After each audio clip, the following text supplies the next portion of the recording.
Sob o manto pesado de uma noite romana, onde as sombras dançavam entre as colunas imponentes do fórum, uma pergunta ecoa, rouca e antiga, através dos séculos. Quem foi Constantino? Um santo, um visionário, ou o arquiteto da maior farsa da história? A própria pedra sussurra segredos que a história oficial tentou enterrar. Segredos sobre o homem que moldou a fé de bilhões com as mãos sujas de poder e ambição. O Império Romano, outrora a espinha dorsal do mundo conhecido, cambaleava no século IV d.C. Não era mais a glória monolítica de seus antepassados. Fragmentado por guerras civis, ameaçado por bárbaros nas fronteiras e corroído por intrigas internas, o vasto domínio parecia à beira do colapso. Províncias distantes mal reconheciam a autoridade de Roma, e a fé, multifacetada e muitas vezes conflitante, servia mais para dividir do que para unir. Era um caldeirão fervente de crenças e desesperança, um cenário perfeito para o surgimento de um líder astuto. Nesse palco de crise, Constantino emergiu.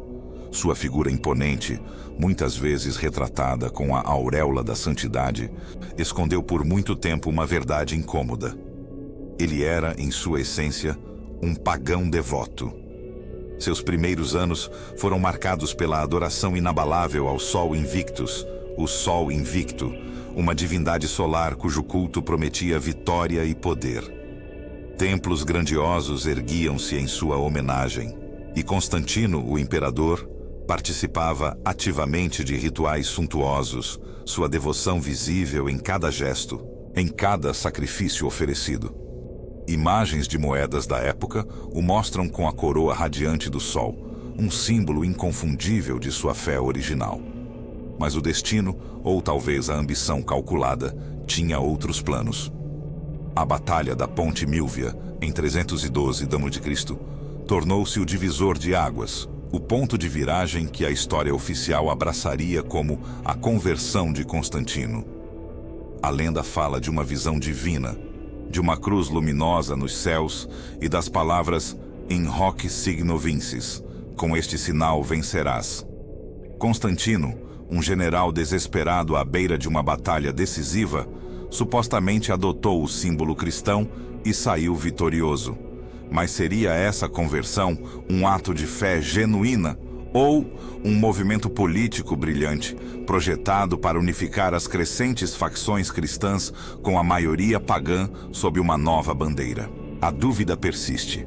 Com a vitória na Ponte Milvia, Constantino consolidou seu poder, ascendendo ao trono imperial. No entanto, a semente da manipulação já havia sido plantada.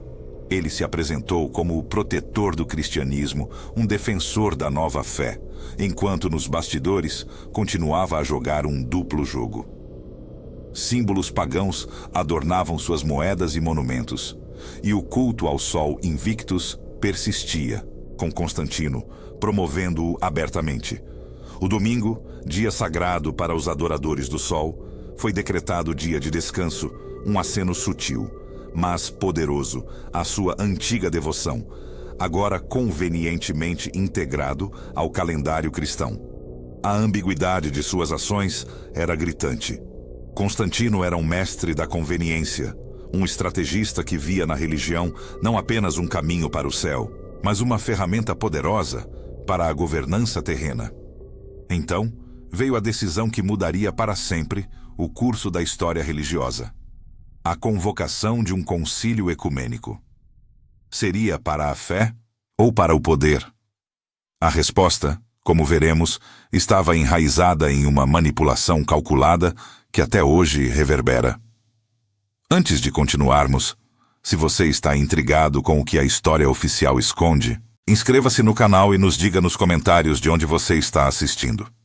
A decisão de Constantino de convocar um concílio, longe de ser um mero capricho, era um golpe de mestre. De todas as partes do vasto Império Romano, bispos foram convocados a Niceia, uma cidade da Bitínia, no ano de 325 d.C.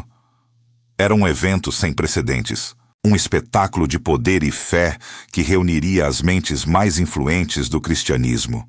As estradas romanas, outrora palco de legiões e mercadores, agora viam caravanas de homens santos, alguns idosos e cansados, outros jovens e fervorosos, todos carregando nas suas bagagens não apenas os paramentos e pergaminhos, mas também a apreensão e a esperança de um futuro incerto. Eles viajavam sob a égide imperial, com provisões e escoltas fornecidas pelo próprio imperador. Um gesto que, à primeira vista, parecia generoso, mas que sutilmente reforçava a autoridade de quem os tinha convocado. O palco estava montado para a grande farsa, e o enredo principal já estava em curso. A controvérsia ariana. No coração do debate, um conflito teológico que ameaçava dilacerar a já frágil unidade cristã. De um lado, Ário, um bispo de Alexandria, defendia com veemência a subordinação de Cristo ao Pai. Para ele, Jesus, embora divinamente concebido, era uma criatura, ainda que a mais perfeita, não coeterno, nem consubstancial com Deus.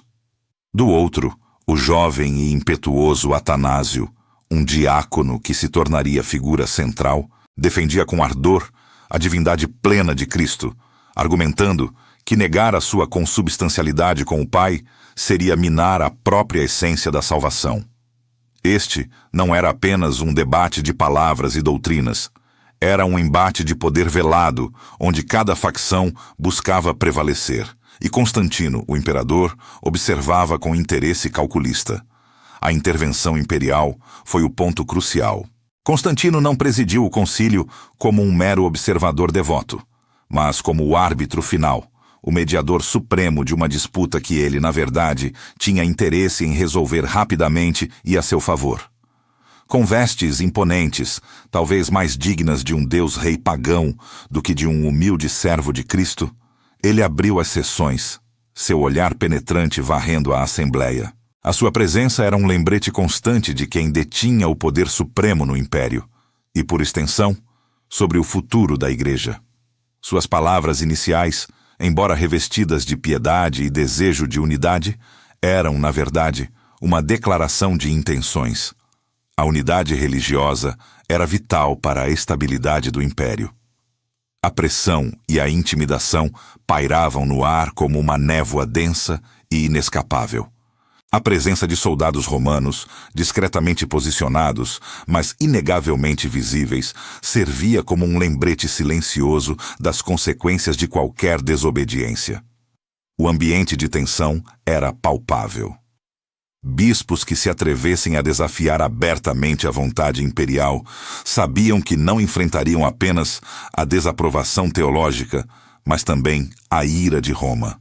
Constantino, com sua influência sutil, ou nem tanto, sobre os debates, intervinha quando necessário, orientando as discussões, sugerindo formulações e, em última instância, garantindo que o resultado final estivesse alinhado com seus objetivos políticos. A liberdade de expressão era uma ilusão, e a fé, cada vez mais, um instrumento. O resultado dessa orquestração foi a formulação do Credo Niceno, uma doutrina que, sob a égide imperial, unificaria o império sob uma única interpretação cristã, eliminando as dissidências e estabelecendo um dogma oficial. Ário e seus seguidores foram condenados, suas escrituras queimadas, suas ideias declaradas heréticas. A decisão não foi tanto um resultado de um consenso teológico puro, mas sim de uma imposição imperial, disfarçada de deliberação conciliar. A Igreja, que até então era um movimento descentralizado e diversificado, agora tinha uma voz unificada, mas essa voz era, em grande parte, sussurrada pelo imperador. E na esteira dessa unificação, Constantino operou uma paganização sutil, mas profunda.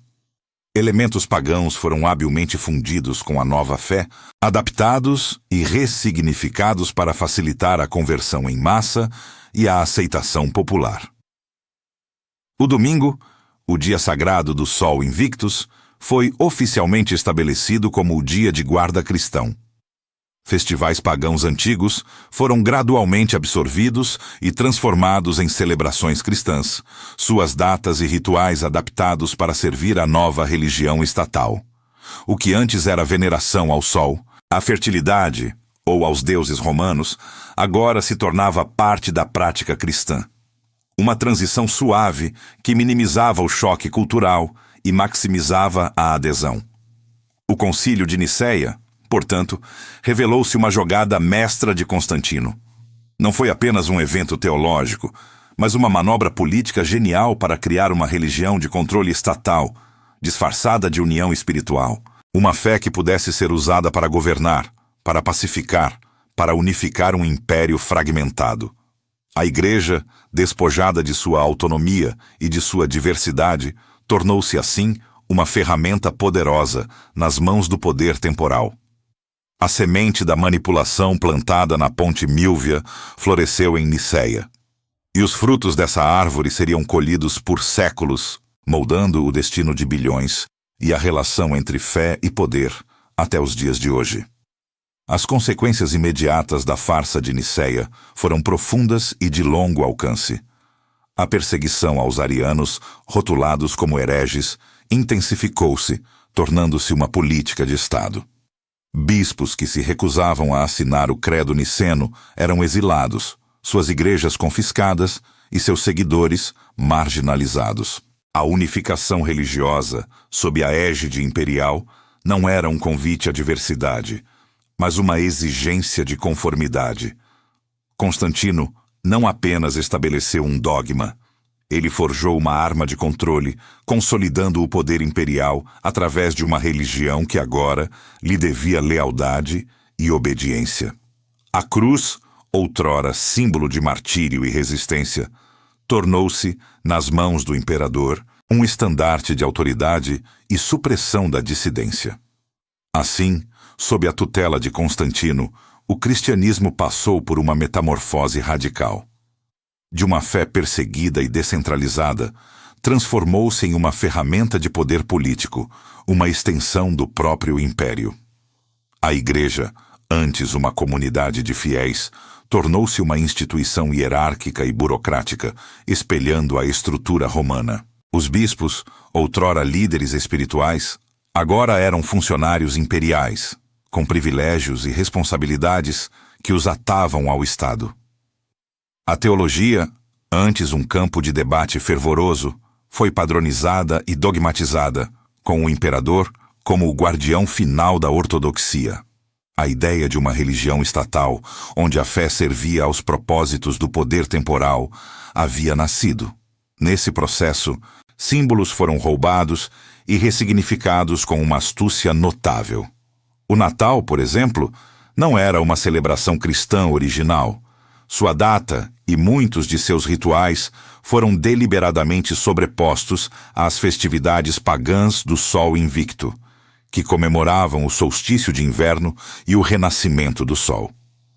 Velhos deuses e práticas foram sutilmente cristianizados, facilitando a conversão em massa de populações pagãs que encontravam familiaridade em novas roupagens.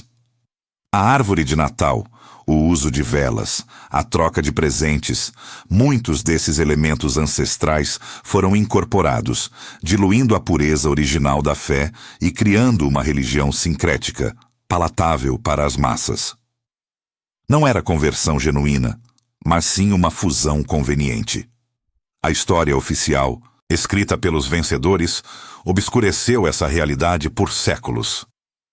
A figura de Constantino foi elevada ao status de o Grande, o primeiro imperador cristão, o salvador da fé. As verdadeiras intenções por trás do Concílio de Nicéia foram maquiadas, apresentadas como um ato de piedade e zelo espiritual. Os historiadores da época, muitos deles beneficiados pelo novo regime, pintaram um quadro de unidade e harmonia, ignorando a coerção, a manipulação e a violência empregadas para alcançar essa paz religiosa. A verdade, contudo, é que a fé foi instrumentalizada para servir a um projeto de poder. E o cristianismo, tal como o conhecemos hoje, é herdeiro dessa fundação política. O legado duradouro de Nicéia é inegável. O credo niceno permanece a pedra angular do dogma cristão para a maioria das denominações. A relação entre Igreja e Estado, estabelecida por Constantino, moldou a Europa e o mundo ocidental por séculos, com monarcas e imperadores reivindicando autoridade divina e a Igreja exercendo poder temporal. O concílio não apenas definiu a doutrina, ele solidificou a estrutura de poder, a hierarquia e a mentalidade de controle que permeiam a fé até os dias atuais. A sombra de Constantino paira sobre cada sermão, cada credo, cada instituição religiosa que se beneficiou e foi moldada por aquela manobra imperial. A grande questão, então, persiste. Qual a autenticidade de uma fé moldada por um imperador pagão, cujos motivos eram, inegavelmente, políticos? O que Constantino realmente converteu, a si mesmo ou a uma religião para seus próprios fins? Se a fundação foi construída sobre a manipulação, o que isso significa para a estrutura que se ergueu sobre ela? Até onde a sua fé foi moldada por um imperador de Roma? O que você realmente sabe sobre as raízes do que você acredita?